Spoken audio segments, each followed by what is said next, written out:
যদি আমি আপনাকে বলি জীবনে একা থাকাটা খুব প্রয়োজন, তাহলে আপনি প্রশ্ন করতেই পারেন কেন? তার কারণ জীবনে আপনাকে কঠিন লড়াইগুলো আপনাকে একাই লড়তে হবে। জীবনের কঠিন সময়গুলো আপনাকে একাই পথ অতিক্রম করতে হবে। সত্যি বলতে আপন মানুষগুলো তো তখনই সুন্দর যখন তাদের ভালো সময়গুলোর সাথে সাথে খারাপ সময়গুলোতেও পাওয়া যায়। তবে দুর্ভাগ্যজনক হচ্ছে এই সংখ্যাটা খুব একটা বেশি নয়। আপনি বিশ্বাস করুন, সময়ের সঙ্গে সঙ্গে আপনি এটাও বুঝে যাবেন যে ভালোবাসার মানুষের থেকে ভালো রাখার মানুষের বিশেষ প্রয়োজন এই জীবনে। আজকের দিনে ভালোবাসার মানেটা হচ্ছে একটা শব্দ যা অনেক সহজেই প্রকাশ করা যায়, কিন্তু ভালো রাখা যে একটা দায়িত্ব, এটা অনেকেই কাঁধে তুলে নিতে অনেক বেশি ভয় পায়। হ্যাঁ, এটাই বাস্তবতা যা অনেক বড়ই কঠিন। পৃথিবীটা বড়ই অদ্ভুত না? কারণ এখানে মানুষ মানুষের অবস্থান দেখে তাকে মূল্যায়ন করে। আপনি দেখুন, রাস্তার ধারে যদি কোনো জমি থাকে তাহলে তার দাম অনেক বেশি। আপনি দেখুন, রাস্তার ধারে যদি কোনো বাড়ি থাকে তার দাম অনেক বেশি।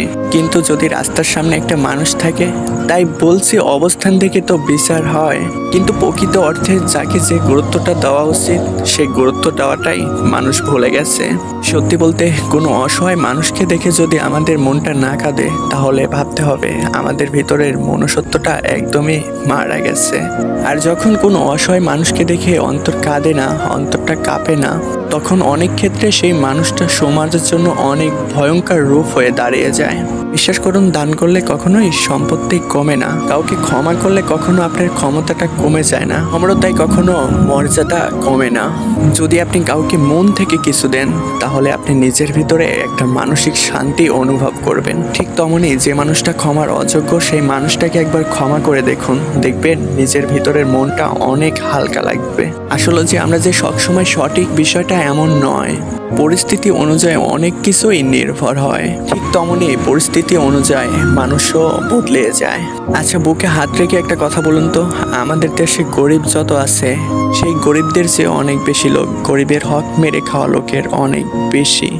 আমাদের দেশে গরিব মানুষ যত আছে, গরিব মানুষদের শাসন করা লোকের অনেক বেশি নয়। বিশ্বাস করুন, কারো সম্পত্তি যদি একটা মানুষের হক মারার কারণ হয়ে দাঁড়ায়, তাহলে সেই সম্পত্তিটা একটা মানুষের জীবনের বিষ হয়ে যায়। সেজন্য আপনি সবসময় ধনী মানুষগুলোকে হাসি খুশি দেখবেন, বিষয়টা এমন নয়।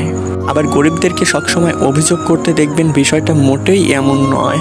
আমাদের উপরওয়ালা আমাদেরকে অনেক সময় সুযোগ দেয়, আমাদের উপরওয়ালা আমাদেরকে অনেক সময় অনেক বেশি ক্ষমতা দেয়, তবে সেই ক্ষমতার অপব্যবহার করা কখনোই উচিত নয়। মনে রাখবেন, অনেক সময় সুযোগের অপব্যবহার করা মানুষগুলোকে একটা সময় অনেক বেশি কষ্ট পেতে হয়। জীবনে সবসময় দুই ধরনের মানুষের কাছ থেকে সবসময় দূরে থাকুন, যে আপনার পিছে থেকে ছুরি মারতে আসে, যে আপনার সাথে থেকে আপনার সমালোচনা করে। দেখুন, কেউ আজ ভালো আছে তার মানে এমনটা নয় সেই মানুষটা সারা জীবন ভালো থাকবে। আবার কেউ আজ খারাপ আছে এমনটা নয় সেই মানুষটা সারা জীবন খারাপ থেকে চলে যাবে। একটা মানুষের জীবন যখন তখন পরিবর্তন হয়ে যাইতে পারে। যেমনটা কোনো অভাব, কোনো অসুস্থতা সেই মানুষটার জীবনের পতনের কারণ হয়ে দাঁড়াতে পারে। তাই কখনোই অহংকার করা উচিত নয়, তাই কখনো নিজের ক্ষমতার অপব্যবহার করা উচিত নয়। যদি আপনার নিজের মনে হয় আমি শান্তিতে নেই, তাহলে আমি আপনাকে বলতে চাই এই পৃথিবীতে কেউই শান্তিতে নেই।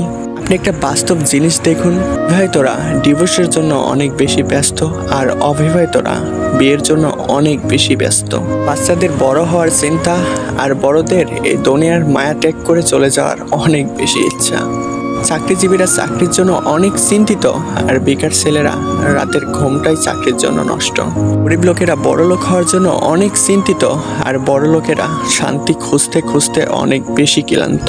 জনপ্রিয় লোকেরা লুকানোর জন্য অনেক বেশি চিন্তিত, আর সাধারণ লোকেরা জনপ্রিয়তা হওয়ার জন্য অনেক বেশি চিন্তিত। কেমন জানি সবকিছু অগোছানো। মানুষ কেন জানি নিজের জীবনের জায়গাটা মূল্যায়ন করতেই জানে না। মানুষ যেন নিজের অবস্থানকে গুরুত্ব দিতেই চায় না। মানুষ কেন জানি নিজের মনের শান্তিটা উপলক্ষ করতেই চায় না। মানুষ যেন নিজের মূল্যটাই বুঝতে চায় না। মানুষ সবকিছু জোর করেই পেতে চায়। মানুষ যেন নিজের অবস্থানে চেয়ে অন্যর অবস্থানকে বেশি গুরুত্ব দেয়। ওই যে একটা গল্প আছে না, নদীর এই পারের মানুষগুলো মনে করে ওই পারের লোকেরা অনেক বেশি ভালো আছে, আর ওই পারের লোকেরা মনে করে এই পারের লোকেরা অনেক বেশি ভালো আছে। আপনি দেখুন, আজকের বিষয়টা, আজকের সমাজটা, আজকের লোকেরা ঠিক এমনই হয়ে গেছে। কখনো নিজেকে ভাববেন না আপনার জায়গায় আপনি অনেক খারাপ আছেন। আপনি যে জায়গায় আছেন সেই জায়গায় অনেক মানুষই পৌঁছানোর জন্য অনেক কঠোর পরিশ্রম করে যায়, কিন্তু পারে না।